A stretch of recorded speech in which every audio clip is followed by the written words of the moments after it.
I think that one thing I really wanted to highlight was that often when we talk about innovation and design, it's looked at as a very niche kind of a space.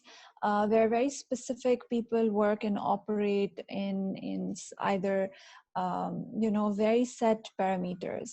But I think that it's important to also unpack this idea and make design a very approachable thing, because that is essentially what it is. So in a nutshell, it simply means to solve problems using creativity and using unobvious combinations. And a designer or an innovator is particularly someone who is very curious of people, patterns that emerge, and then behavior, because their work has to have a very humane aspect to it. So then essentially to ask, what does it mean to think and work like a designer, specifically when we continuously talk about working differently? It means that whatever problem we look at with empathy. And during COVID, we saw that there were so many responses which were coming from just ordinary people who may not have ever stepped into a design school. And those solutions were very catered to how people were in that situation. So essentially, the most important thing was the safety, security, and well-being of people. Even when there was this whole discourse about, say, economics, that was also with reference of how this pandemic is affecting people, like daily wagers, for example. If they cannot go out and work, how will they be taking care of their homes and providing? So we saw this immense blurring of lines between multiple domains, policies, and approaches. And at one side, I mean, what we're looking at was a lot of numbers. These many number of people are affected. This is how it's affecting us, and this is what the portal is showing. But what really also happened was an understanding that it's also something that's impacting us at a very experiential level. So what are the scars that it's leaving us? What is the stress or collective stress around it? And keeping that in mind, often when we see what really happened during this crisis, so we're just taking a look back to see what emerged. These are some of the principles that you see on your screen, which we've constantly been advocating for, that there should be cross-disciplinarity, there should be empathy, our work should be future-oriented. So these are traits that in a creative space, you've been hearing about all the time. But often what happens is that it's a very slow process. So for example, if you go in an organization and you say that we want to streamline innovation, or we want to inculcate this culture of experimentation. So it's a very slow process because people have to come on board. The cultural structures need to be questioned and changed and altered. So often what you want to artificially create is a disruptive agent to kind of push that through. But in this case, COVID came and it acted as a huge disruptive agent. And because of that, we started to see a lot of these trends emerging. So for example, fashion designers who commercialized designs, they actually stepped forward and they started creating healthcare supplies. Similarly, we saw data being visualized, so data visualization being used for decision making, predictive analytics to be used in the development sector. We also saw a lot of grassroots innovations. That's the area that we will discuss today as well. We saw this immense experimentation because there was just no time to sit and plan and then figure out an action. So it just pushed all of us to become, advocates and action and take action through agility. So what you'll see on your screen is a snapshot of a few solutions that emerge at the onset. So, for example, these citizens, they came forward and they started to create sanitization kiosks. So these cylinders being turned into a station where you could actually wash your hands and get cleaned. Then we also saw Pakistan Post Service actually delivering pension to about 1.5 million people so that they don't have to get out of their homes. So services being merged. We saw that there was a huge bump into e-commerce. And then another exciting thing was that locally there were a lot of ventilators and parts of ventilators being produced. And this was being done using collective intelligence, crowdsourcing, regular people just coming and supporting. We also saw when we were then told that it's actually social distancing that you require, we saw how people were self-monitoring and creating these spaces. So I will actually quickly share with you a quick example of a response that I was particularly working on. It might have annoyed a lot of you. That was the ringtone message that you were getting every time you were hearing. The idea of that was to understand that there is a majority of population in Pakistan who is not using smartphone, who is not listening to radio, who's not watching TV, who's not reading print media. So how do you cater to that market who's not particularly literate either?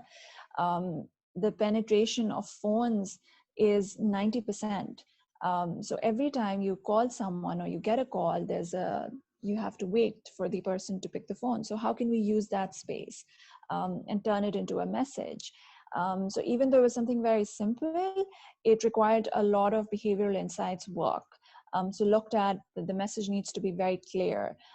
In about 15 seconds, a person is likely to pick up the phone. So what should be the first thing they hear for it to have an impact on them to understand the situation and then how they need to safeguard their well-being. The message then needs to be accurate, it needs to be verified, it needs to be in a simple language. Then as the situation was changing, as we were getting more information, the message and the messenger was also kind of changing. We saw, for example, that people were more responsive when they would see their loved ones being compromised as opposed to themselves. So how can you change the narrative around that? So these are just, a couple of messages and broken down in terms of anatomy. We don't need to go into the detail of that. Then we saw how the outreach was. And from this very low-key, well, not low-key, but zero budget innovation, we saw that it had huge impact. So about 53% people, after hearing this message, were more likely to correctly identify the symptoms that they were experiencing. 45% were more likely to use hand sanitizer. So these are great figures and very encouraging.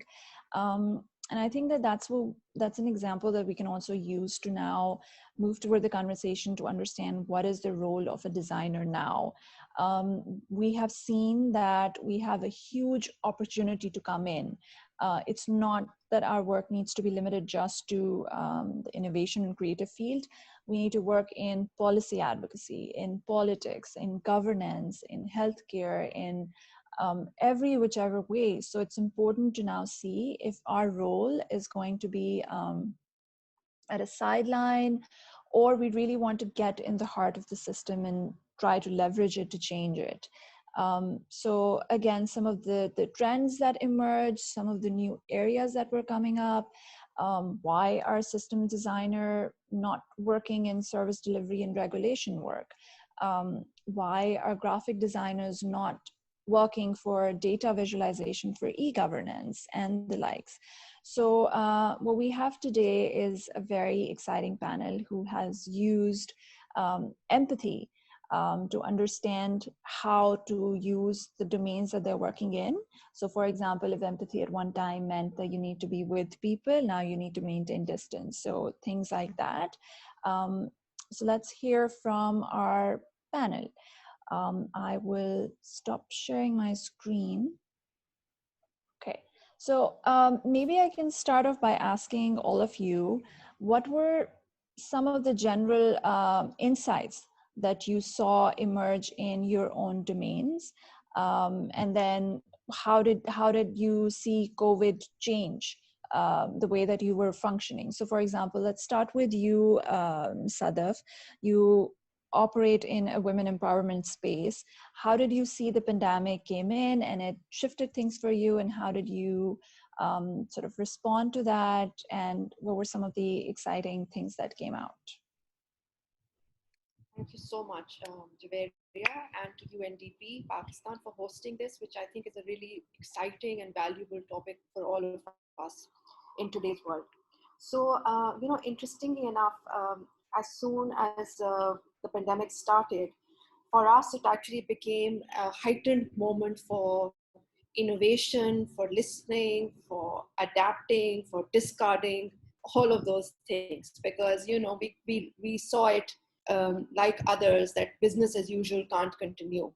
What was different about Circle was that since we operate like a startup, so we're already very much agile, adaptive. We had practices like work from home, and the culture of the organization was very much more flexible and open. So we started thinking very early on that we can't go back to a lab and run our digital skills programs for youth and for underserved communities. So we need to go online. And rather than waiting for universities to open, for spaces to open up, we started looking at a model, starting with our flagship coding program, that how can we take it online. So we started doing that. But I think the piece that I would really like to highlight today, which was an innovation that really came about under the pandemic, and it was something that I was aware of, but I didn't even start working on it, was the digital literacy project. So the pandemic showed us very clearly, Javeria, that if you're not connected, online, you're really cut off. And you're cut off to communities, to knowledge, to skills, to markets. And that just made me realize how women in our country are going to be left behind if we're not going to, on priority, come up with a way to access them and empower them and essentially make them digitally literate. So, digital inclusion for me is like a basic human right.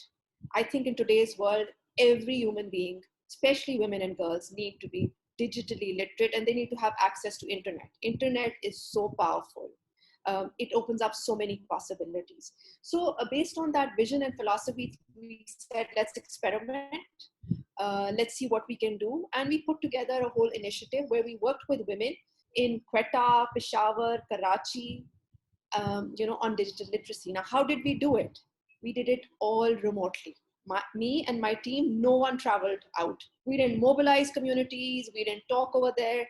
We basically had NGO partners who identified the women for us, and then we designed videos in local content that we used to onboard these women on Google Meet. So like you and I are using Zoom today, we got them on Google Meet. And, they had no idea what Google Meet is. They had never even heard of it. And today, we have nearly 250 women who are right now engaging with us and learning digital literacy. And our big goal is by 2022, we want to reach out to 25,000 women on digital literacy and digital inclusion. If you like, I can go into more details, but if you want to ask me a question, I can pause here. So, no, thank you so much for sharing. I'll ask you one quick question, and then we can kind of include the other panel members. So when you say that you were reaching out to women in far-fetched areas, and for example, they never even had heard of the portal you were using to connect them, what was sort of the first touch point? Did you get in touch with them through some other communication mode to get them converted, or come toward these portals like Google Meet? Like, what was the first step, and what was the challenge in that first step? There were many challenges. So the first challenge was, we know this, there are millions of women out there who don't have digital literacy. Now, how do we find them? So we used NGO partners for that. And there was a criteria, like one must own a mobile, a smartphone, basically, not just a mobile, a smartphone. So we are going to leverage smartphones for digital literacy. So that thinking was very clear from early on. And we then basically, once these women were identified, then our team actually made initially calls to them. Then we made WhatsApp groups, and we got these women on WhatsApp groups. So many of them did not know what WhatsApp groups are. So we had to we sent videos to them, sometimes individually, sometimes in groups. And the video explained in Urdu and in a very simple way, like how do you use this platform? How do you get on it? So that's how they then got on these WhatsApp groups. Then we onboarded them for Google Meet. And we gave a 3-4 day period for this whole onboarding. And initially the challenges were starting as simple as a woman saying that, who are you?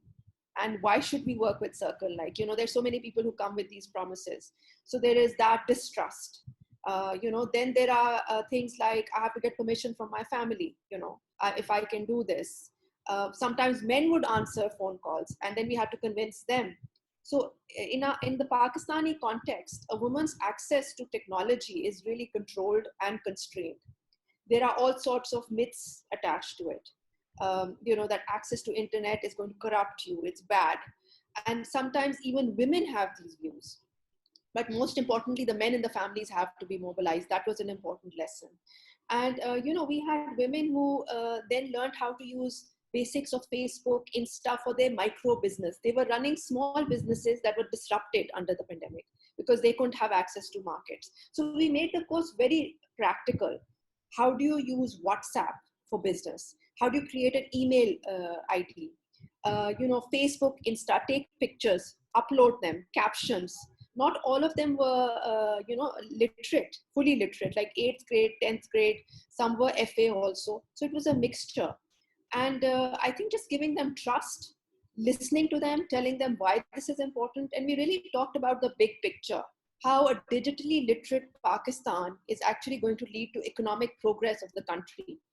And now a digitally literate woman leads to an empowered family, because you can use the internet to get access to information of health family also. So we need to build champions for change.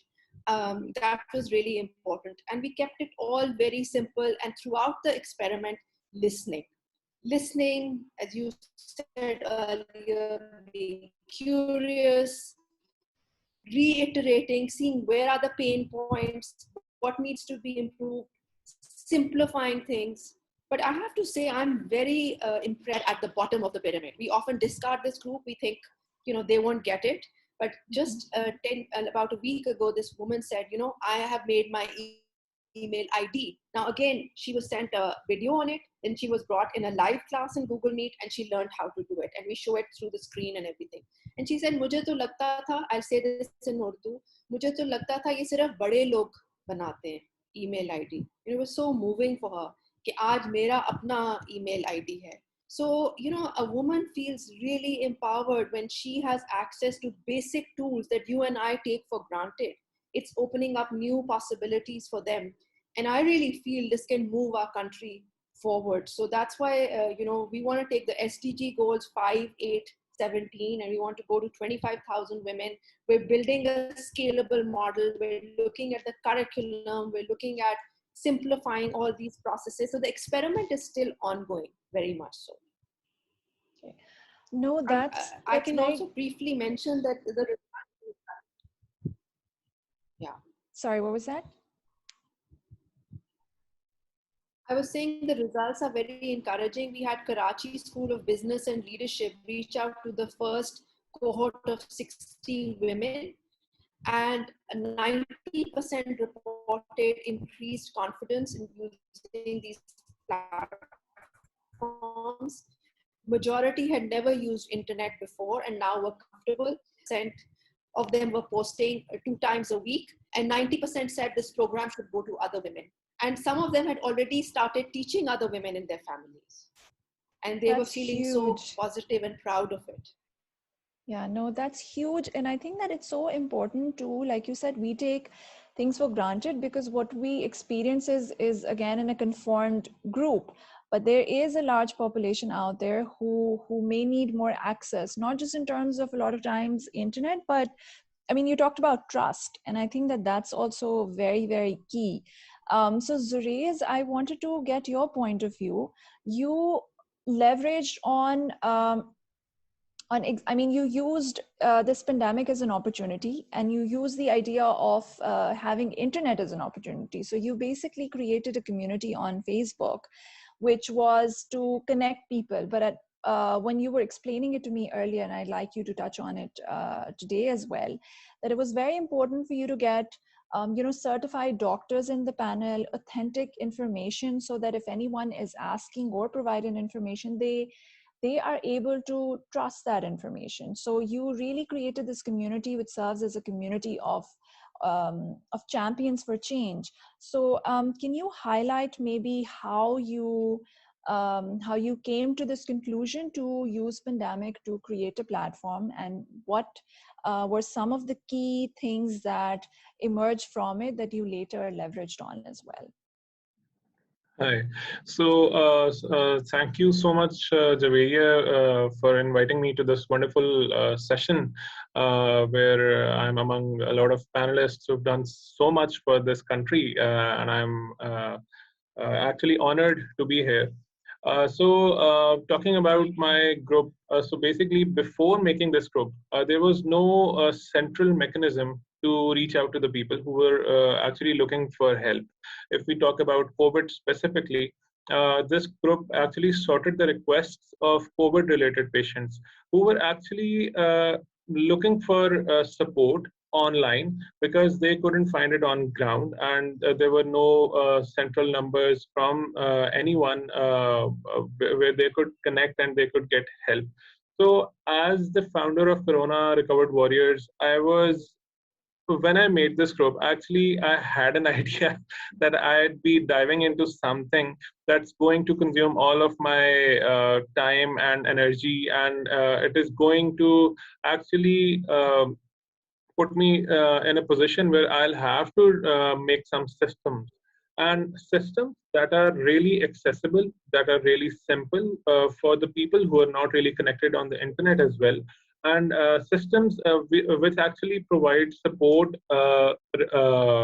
holistically in terms of COVID. And if we talk about the systems that we developed, and let's take it this way. Since the agenda of the group was to provide support to the COVID-affected people, be it in the form of plasma donors, medicine providers, oxygen vendors, oxygen cylinders, basically, or online consultations or fundraising for people who are actually underprivileged, I knew for a fact that I'll have to make simple systems that are actually effective. If we talk about the statistics of the group, we have a member base of over 340,000 members, making it the world's largest group, which in fact is actually very challenging for us, because if we talk about the systems that have to be developed, they have to be developed in a way that they are really effective. If we talk about the efficiency of the group, there were different mechanisms. For example, if I show you the workflow, basically you post on the group, you have a query, you post on the group, we let people comment on it, and we let people support you in that process. And we see for the next 15 to 20 minutes, if the query is not resolved, then my moderators take up the case. So if my moderators are actually looking up for something, we have actually made systems on the WhatsApp as well. We have made different groups. One group is of philanthropists, one group is of the doctors, one group is of basically all the pharmaceutical suppliers who can actually provide you support, or if there's any medicine that is not available in Lahore or Islamabad, and if it is available in Karachi, so there would be someone in the group who would let us know that this is available in Karachi. I can ship it to you, and you can get it tomorrow. So that is basically the mechanism going on the you could say this is a behind the scenes process. And when we are looking at the major group, there is a simple comment that the answer to your query is this. So basically, on the face of it, it looks very simple, but behind the scenes, there is a whole workforce. We have over 60 doctors who are volunteers, who are actively engaged in the group. And talking about the philanthropists across the globe, we have people from US, UK, Dubai, and we have people from different areas of Pakistan who are actually looking for cases that need help. So it was more of a people-powered movement, designed in a way that was very simple. And there were a lot of people who needed help, but they were not really able to access Facebook because they were not really aware of it and the mechanisms to use it. So basically, we made a helpline as well, which was Corona Recovered Warriors official helpline. And my team was actually attending the cases over there. And the cases that we used to get on the helpline were mostly from the people who are not on Facebook, or they are actually underprivileged. They don't have Android or basically modern phones that you could say. And we were actually providing support through helplines through these members in my team. So this is the overall picture of the workflow, and this is the I believe that the simple yet effective solutions are actually needed for the problems that are there.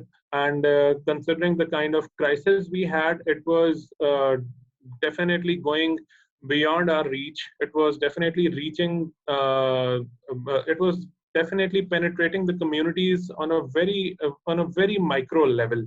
So we had to attend all the queries.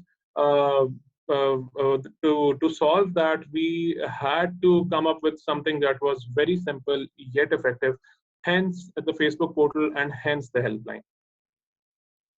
Okay, excellent. Thank you so much. Actually, I'm curious to learn. You talked about that there were, not everyone had access, so you also created a Yeah. supplementary helpline. I guess I'm also thinking about something that Sadav talked about. Did you see some kind of conversion from inaccessibility to accessibility when you were using helpline? Like, did you guide people from there to now understand how to learn to use a community online portal? Was there any shift like that? Oh, yes, yes, yes. You've highlighted a very nice point. I was actually forgetting that. Basically, we always post the link of the group whenever we are messaging someone. If, let's say, there's a case, if you're asking for a plasma donor, let's say, and I have someone in my volunteer list that who has agreed to donate plasma, I'm going to send you the phone number of that plasma donor, the blood group of that plasma donor, and after that I'll be posting the link of the group that you should join this group. Now we've seen a lot of people joining group from villages where people are actually not aware of Facebook, and actually appreciating the effort that was done by the members of the group. And even for some cases, I was not really aware of them. And when I saw the post, I was like, okay, this is done by the team, and this is done for someone who was not really on Facebook. It was actually really encouraging and motivating. And since I saw that this is actually bringing some change, people are actually shifting towards technology. They're using their gadget in hand, and they're actually trying to maximize the potential out of it. That is actually something that had to happen eventually, but it happened really fast. If we talk about the COVID-related queries, which were actually solved for the people who were not available on Facebook? Okay. So I think at this point, Rula, I'll come to you because I think organically we've just come to using, technology and also seeing how it's become a necessity as opposed to just, an option. So you Yeah. at Ilm Exchange, you've been working with, a lot of online educational support programs. And in this time, you may have seen a bump in the requests, a huge sort of need, because now suddenly all the schools had to, all the educational programs, whether it was school or any kind of course or even skill development, that had to be converted to online. So can you share what you observed and how chaotic it was in the beginning, and then how did you navigate through it? And I'd also like for you to highlight maybe one or two prototypes that you had to then, create in this time to cater to that. Perfect. Thank you, Javeria. So in terms of the first idea that a lot of people have been asking me that, during the COVID, because the schools were closed, the schools were shut down, so there must have been a lot of demand from the schools and school leadership for some kind of distance learning solution. Actually, what happened, if I have to tell you, if I go through the timeline, it's very interesting that in the first month, since we work primarily and predominantly with the low cost private schools, and we know that private schools run not on the idea of government school where you have an authority and whatever the government tells you, you just implement that, right? The private schools run on the idea of, are predominantly work on the market forces. So if there is an incentive for the school owner in terms of creating good business, they will do that. If not, then they will not accept that kind of solution. So what happened was, in the first 1 month, the idea of COVID and long-term shutdown did not properly sink in with the school leadership and with the school owners. So whenever we ask them is during the first month, what kind of solution you are asking us to make for you or to design for you, they were like, oh, this problem is going to get solved in in a month, in 3 weeks, the schools are going to open again, and we are not right now in a situation to go for a specific solution. But down the line, 6 or 7 months, they started calling us. It's like, we need something, because there are school owners, good schools, which are high cost or mid cost schools where they've already started their classes on Zoom, Google Classroom, or they have other solutions which are specific to their schools, and we don't have anything right now. And then we started searching what kind of solution they will have, considering the context. The context is literally against some kind of technological solution, because in that context, we don't have 30 to 40% household have access to internet, right? A lot of them don't have smartphones. There is a problem with low or no bandwidth, and then there is less low connectivity. So and of course, even the very design of the household are not compatible with this distance learning solution, because there is a family living in a single room and they have to get the distance learning solution or digital library, right? So that would be and then there is, even if there is a one smartphone, that is usually with the father who goes outside to work, right? And then in the absence of that, there are 3-4 children who will be missing out. So there is a huge digital divide. We thought, and then this is one complexity. The other would be, there were school owners within the low-cost private schools who were reluctant to go for this kind of solution. Why? Because it makes sense. They thought that if they're going to introduce some kind of distance learning solution, then it will make the student believe that yes, education outside school is possible. And that is something that they did not want. So we wanted to align it with their incentive, because at that point, the school owners were struggling with the payment of fee, because they were they are very cost sensitive and they have to pay the rent. And even 1 month of debt that could send them out of business. So that's why we kind of design our distance learning tool in a way that if you send these links to your students, you may inform your students, you may tell them that this is part of learning, and this is something that can in a way generate some kind of fee payment for you. So we started designing, because the school owners are the gatekeepers, but they are not the end users. The end users are the students, right? So how to get to the first to the gatekeepers, because they have the numbers, they have the access to all the contact numbers to students, to their parents, and then from there, after convincing the gatekeeper, we can go to the end user. And then I think that's where the one of the classic dilemmas of, I think, development programs usually happens. It's because we think the expert or people who work within the research organizations or development agencies that we probably know more than the end users, right? And we know more than the people who the beneficiaries of the program or the product are. We created a digital library, the V1, the first version. We sent it out to school owners, and the school owners were like, yes, we did ask you. It's good, it's low technology, it's very simple to use. You have curated all the content based on the National Student Learning Outcome, right? The national SLOs, which is usually prescribed by the federal or provincial government, but we can't use it.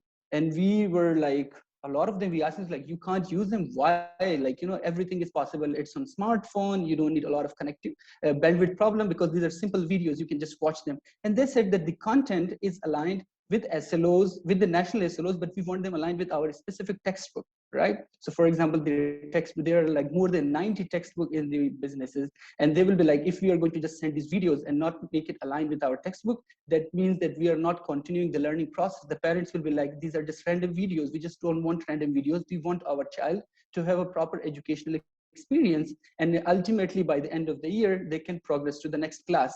And if you're not going to do that, then it's not possible for us to use. So, and then we started like sensitizing them about the idea of, yes, we are going to make a new version, but it's not possible for us to bring a specific customized like curriculum for each school, right? That's not possible. More than 90 textbook publishers are in the market. And then they started getting to know the idea of, yes, there is a Punjab textbook board, we aligned it with that, we made more changes in the design. So what seemed like a very simple technology of like, having videos on different lessons, sending the links to the students, having different tests and quizzes on them to check the students' learning progress and learning outcome, was actually a very complex process. Because this when we put the designer hats on and like leave the practitioner like hat like off, then we get to know that the systems are usually very complex. The actors have different incentives, they have different motivations and aspirations. And I think that's where the design process, and that's where I like the design process, because it's a very democratic and creative space. It brings different actors together and aligns their aspirations and motivations in a tool that can help all of them, right? And then I think like just in concluding my part of a conversation would be that we in the development sector usually have this, we are very good implementers, right? We have very good operation mechanisms, we have very good designs where we can like implement different processes in different steps. But I think when it comes to design, I think that's where like we have fundamental problems. And I think one of the fundamental problem is like the space is not very democratic, it's not very inclusive, and the people with whom we are working, they do not have a seat on the table of designing some kind of policy. And the second would be, we do say that we work a lot with evidence and data-driven policy making, but I think a lot of the times that data is like not something that is we conveniently sometimes ignore them. And I think it's very important that within the design space, and especially because the KPIs are so clear when we come to like product design, like if people are not going to use it, it's a bad product, right? If people are going to use it, then it's a good product. And in development sector, we do make KPIs, but those KPIs are sometimes so like I would say defined in a way that we can't make categorical statement about their efficacy. But when it comes to tech tools, people are just going to ask them like, okay, user engagement, how many like classes they have cleared, how many times they've spent the time on the screen. So I there's think this that's entire where we journey from exactly gets you to adapt the product. Yeah. And agility, right? Like, and also I was a practitioner for many years. I wasn't like part of this product design part, like it's been a year or two that I have been doing this. And then who are the people, the participant, apart from the, like, you put the users at the forefront and center of discussion. Apart from that, you have engineers, you have researchers, you have psychometricians. I have worked with, like, graphic designers, marketing associates. They're like, and then an economist at the Harvard University, he was Ricardo Hausman. His idea of productive knowledge, he tells, like, systems, the good systems are where it aggregates the units of knowledge, right, from different constituents. So I think design is that process, that canvas, where it brings, like, unit and bits of knowledge and aggregates them to a level where it can turn into something, a productive program. In terms of a policy design and in terms of a product design, it would be a good product that is targeting the user pain points and addressing their key problems in terms of a viable and agile solution. Great. No, thank you so much for sharing all of this journey, because I think one other thing that you highlighted is the ambiguity that we had in the beginning, and then how people used that ambiguity to wait it out in this kind of wishful thinking that you can perhaps go back to the normal, but things have now changed in a sense. And also one interesting thing that you've highlighted is, because there were so many schools and they each kind of wanted a customized content, and that was not possible. So in that sense, we can even I think that it's safe to also say that this entire democratization or digitization and that this influx has actually moved us towards standardizing our education systems, which is so fragmented in bits and pieces that they're like maybe 10 different kinds of educational schools. And so when students graduate, they're at multiple levels. So Sadaf, I'm going to come to you. When you were also conversing with a lot of women, with the understanding that often the infrastructure is lacked for the adaptability of digital skills. B, they come from so many different these educational models. Like you talked about, not everyone had the same kind of literacy. So it's not the digital literacy, but it's also, for example, when they start their businesses, how do you negotiate pays? How do you negotiate deals? How do you ensure that there is longevity to the plan, there's sustainability to all of those things?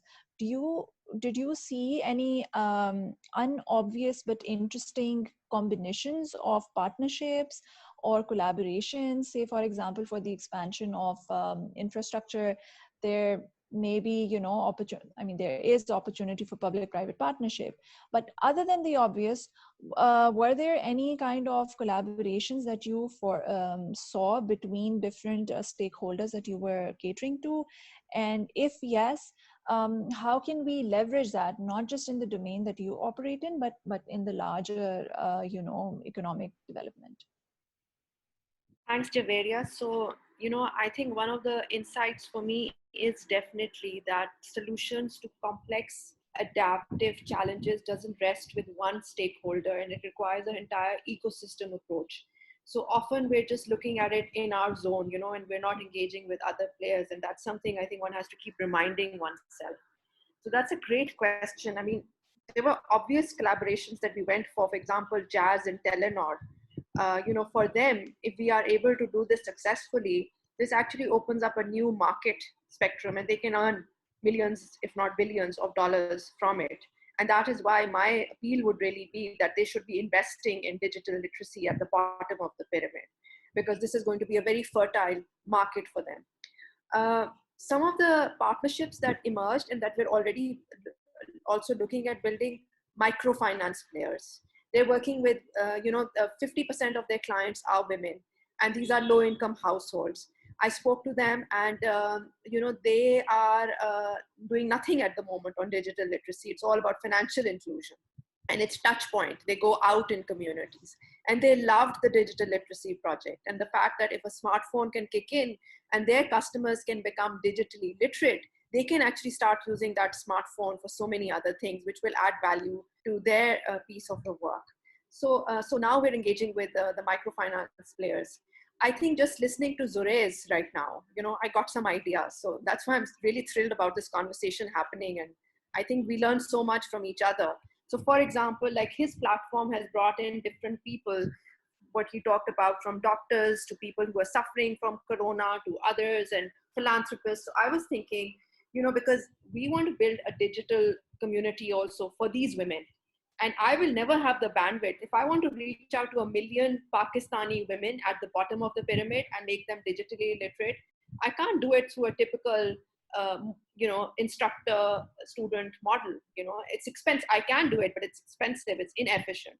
So how can I crowdsource and bring in, there are so many digitally literate young people out there, and they are interested in giving back and contributing and engaging. So I'm just beginning to think that how could we actually have, young college graduates coming on and supporting these women in their journey. We could get, digital experts coming in and answering queries, because it's not just about making them digitally literate in that 4-week, 6-week intervention. It's about continuous support.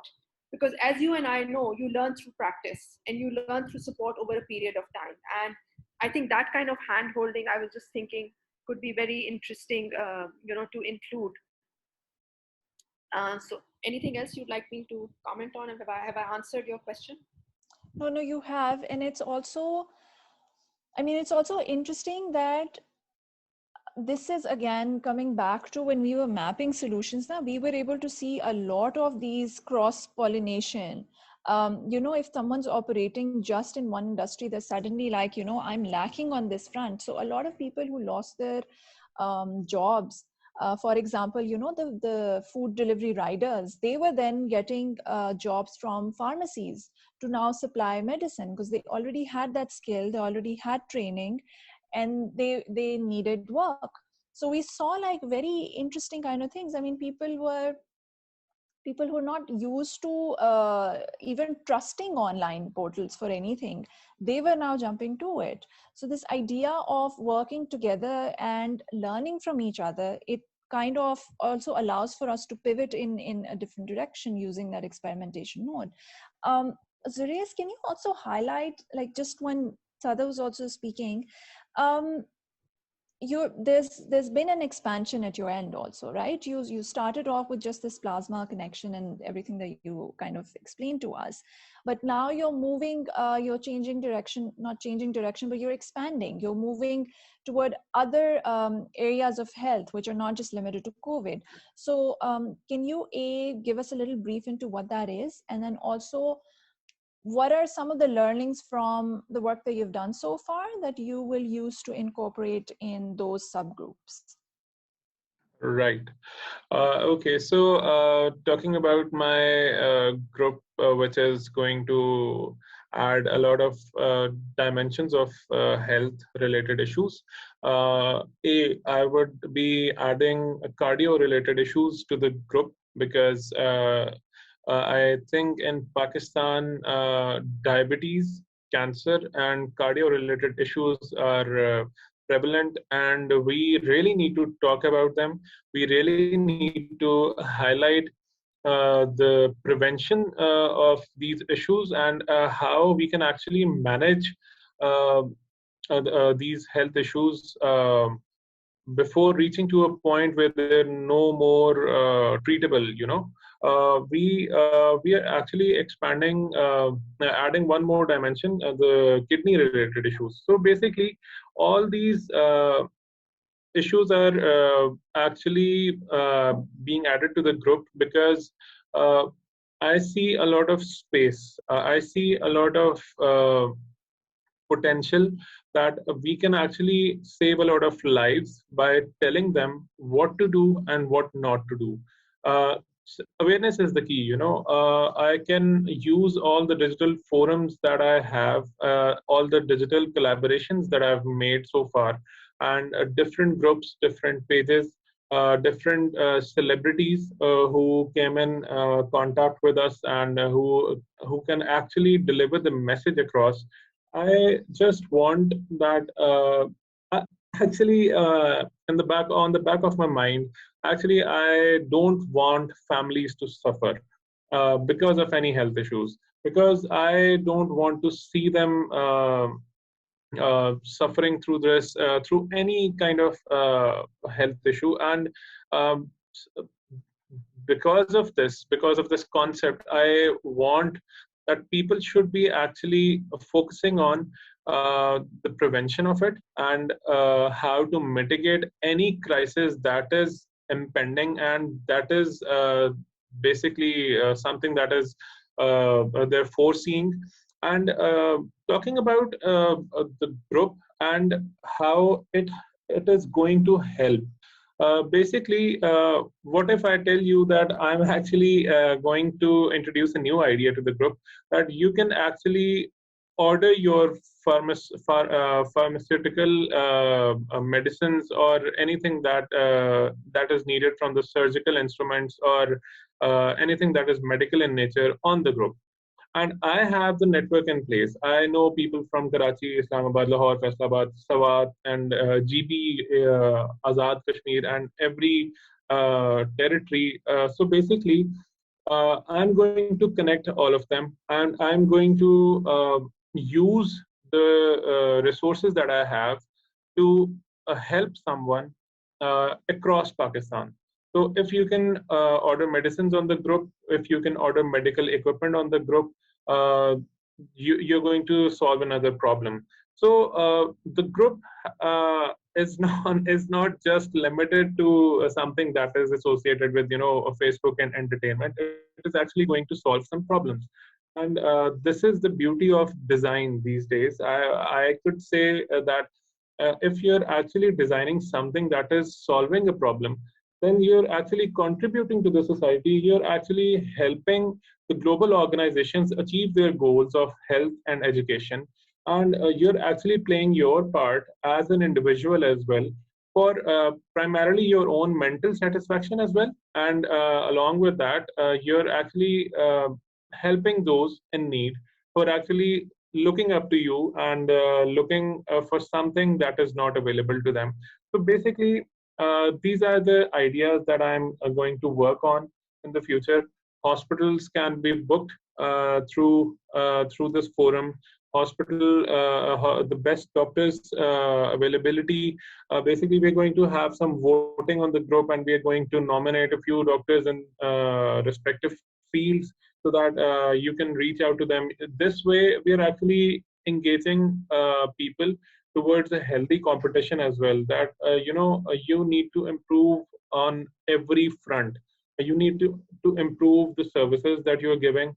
Hospitals would be actually trying their best to give the best service out to the patients in need. And this is basically the idea. Uh, Solve the problem through a simple and effective solution that is designed in a way that it actually helps you out when you need help.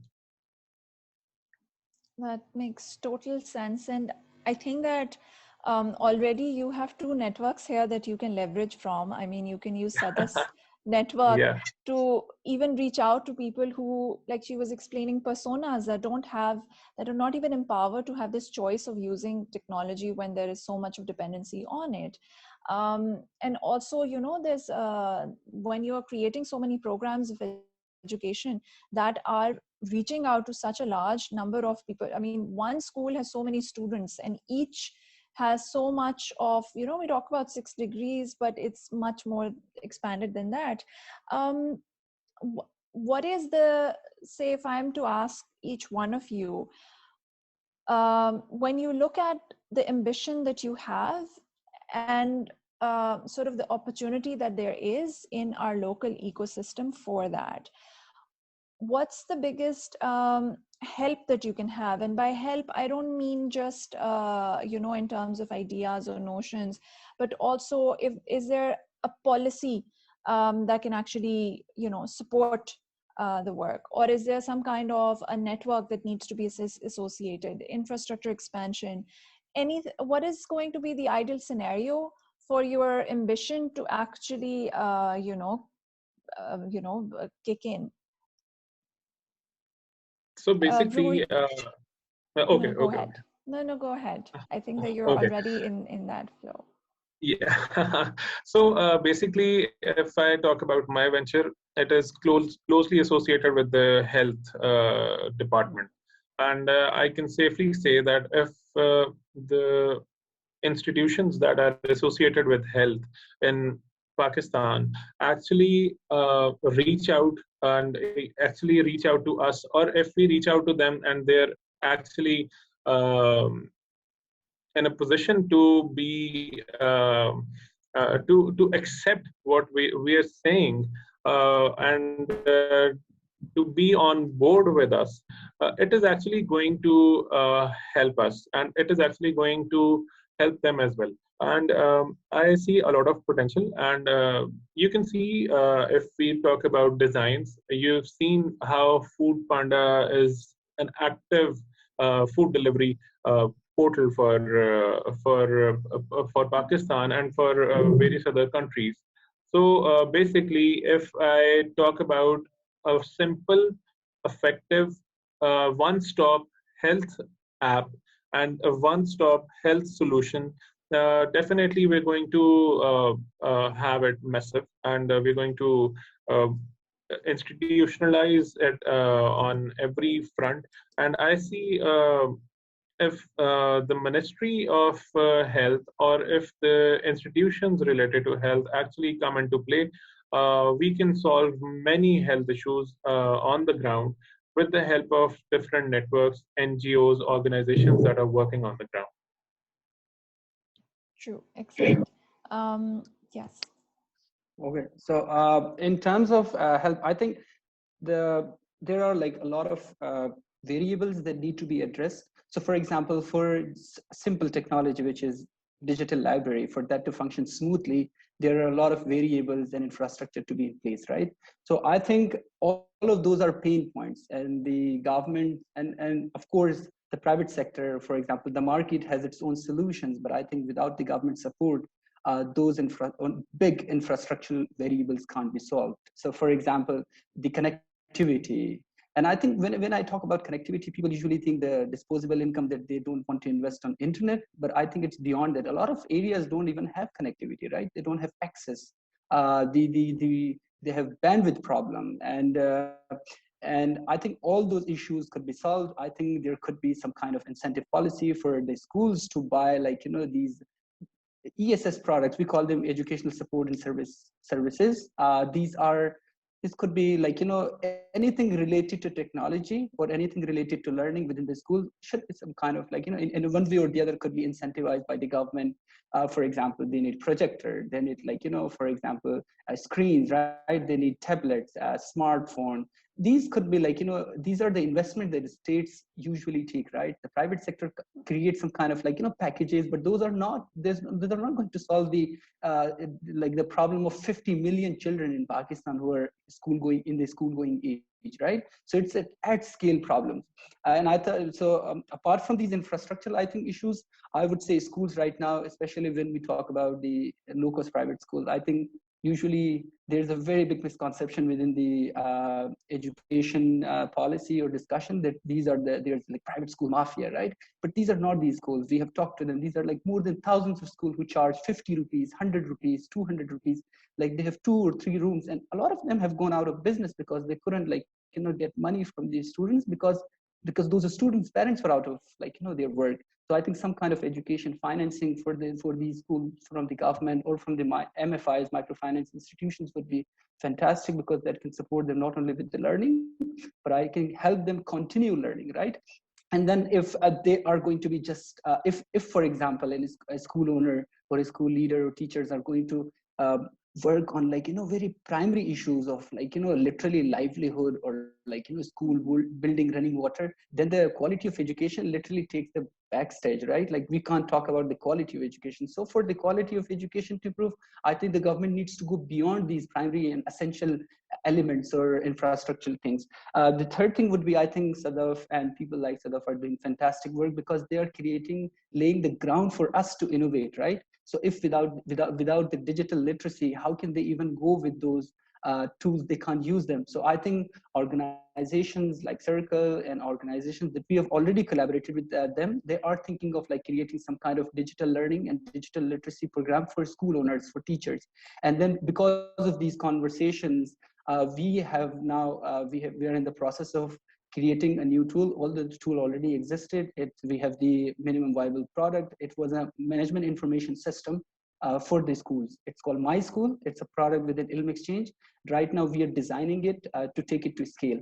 And it will help the school owners to, with their financial management, with their human resource management, and most importantly, to make intelligent decision making because of the power of analytics, right? And these and this is not a tool that is going to be because we're a non-profit institution. We don't make these kind of services and products just to make profit, right? We run on a non-profit. It's a non-profit business, so we want to create some kind of, like, use the power of data, use the power of analytics to give the school owners actionable intelligence to improve their learning outcome within the schools. And I think that is something that the school owners are really excited. We are working on it, and hopefully we will be able to launch the product in the month of July.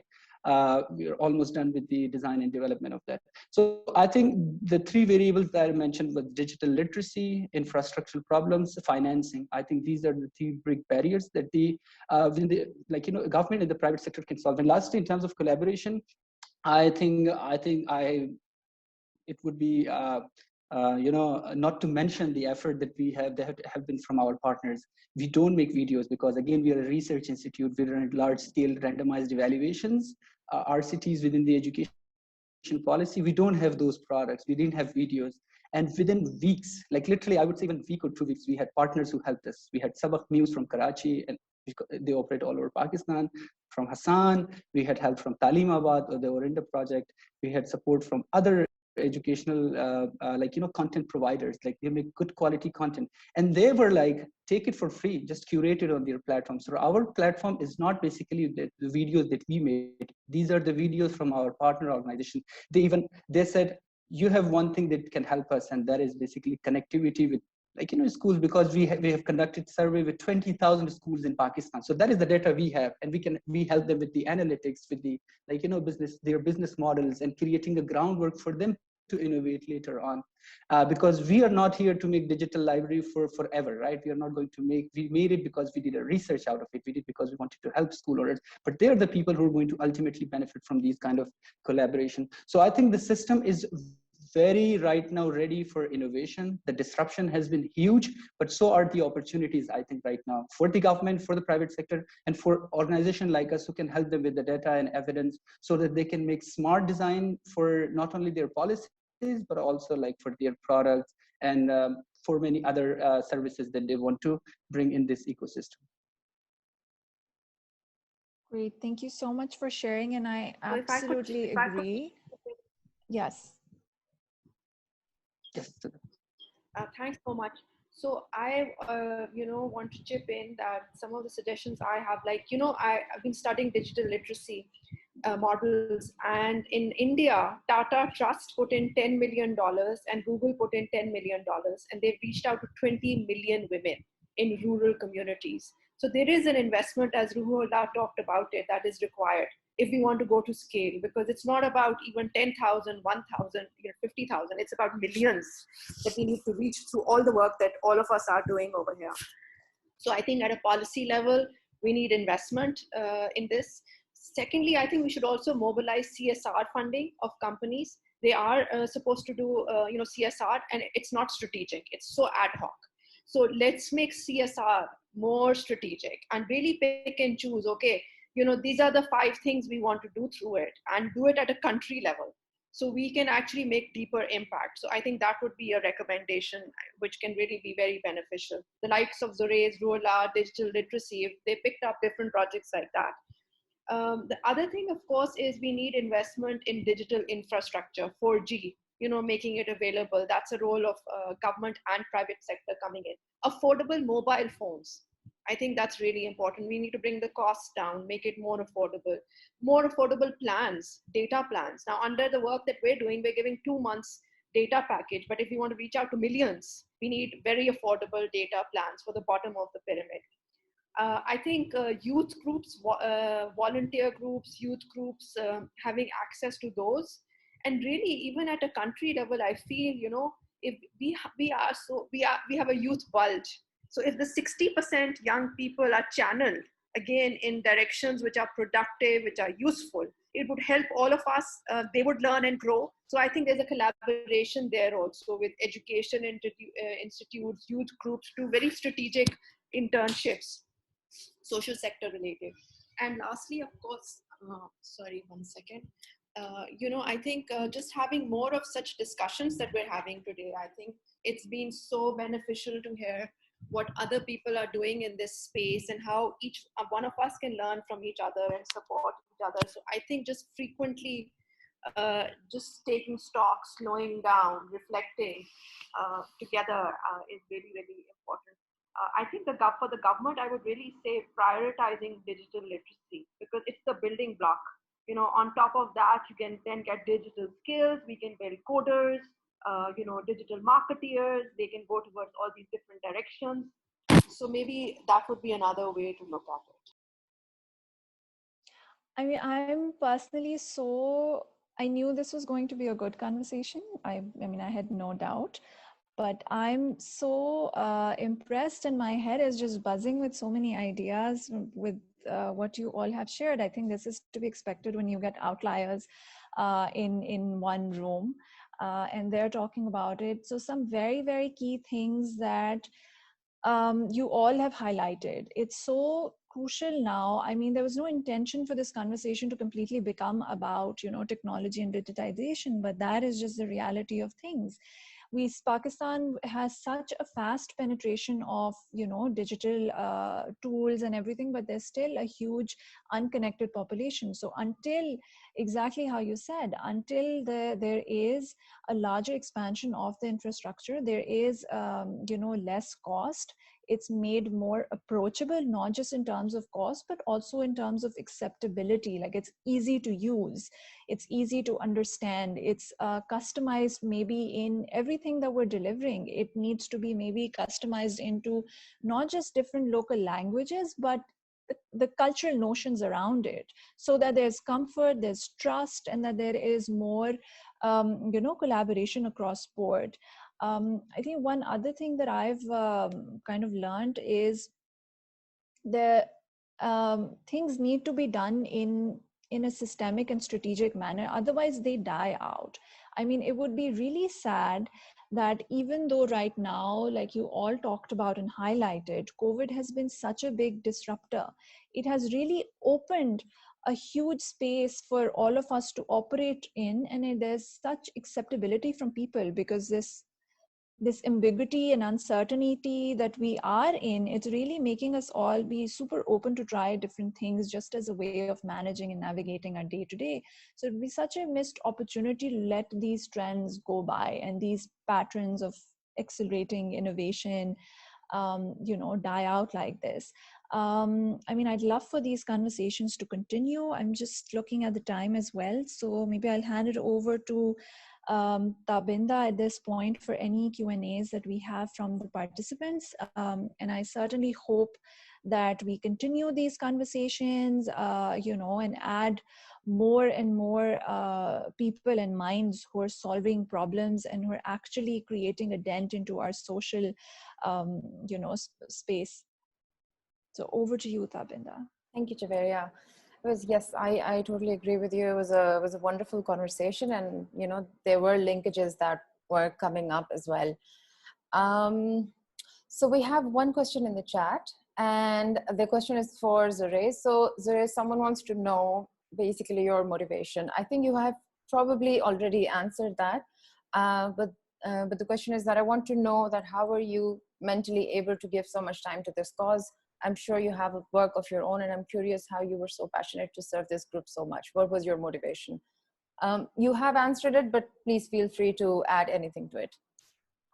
Okay, so honestly, it was the paranoia of COVID that was actually on my head, which was actually forcing me to help people out, and it was not something beyond that. I guess there was a lot of element of mental satisfaction to it, and I guess by providing some forum which is used by masses, and it becomes a people-powered movement. I think it was enough for me to continue that. I definitely had a hit on my personal business, which was of digital marketing, and I am into that because I'm a cinematographer as well, and I'm into editing of the videos as well.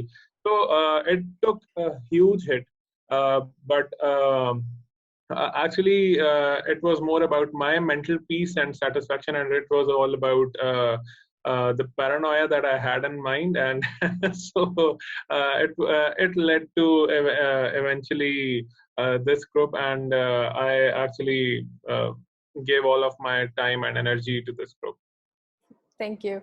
I like the way that you use people-powered movement over and over. And even though this is, one person sort of mobilizing it, but the importance of using people-powered movement makes a difference. Ruhula, I have a question for you.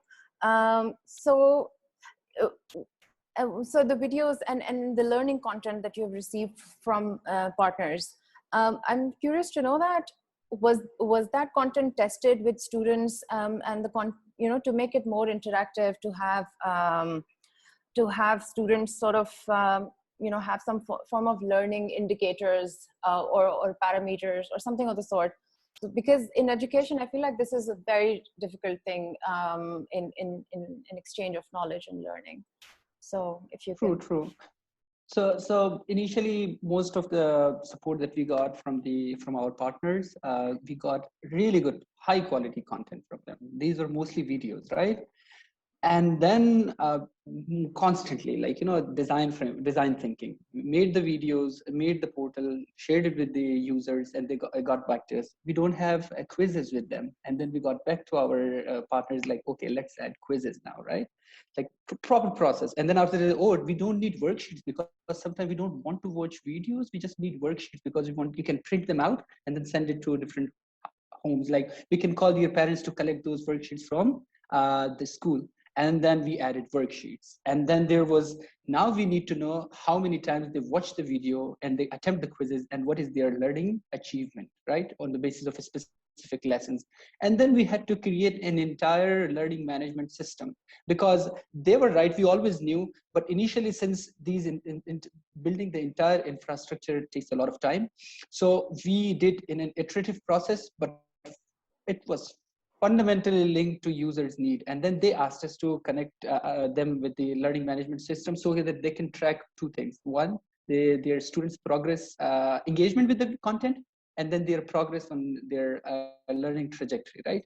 And then to your first question, tested, I think these two, their videos had already been in the market for years.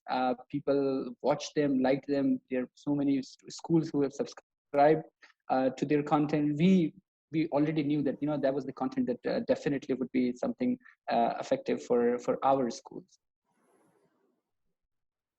Okay, great. Thank you for answering that.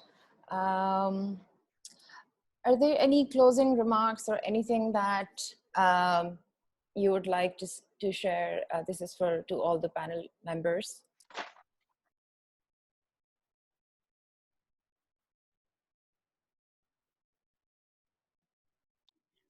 I think I'll just add that this is a wonderful initiative, taken by UNDP.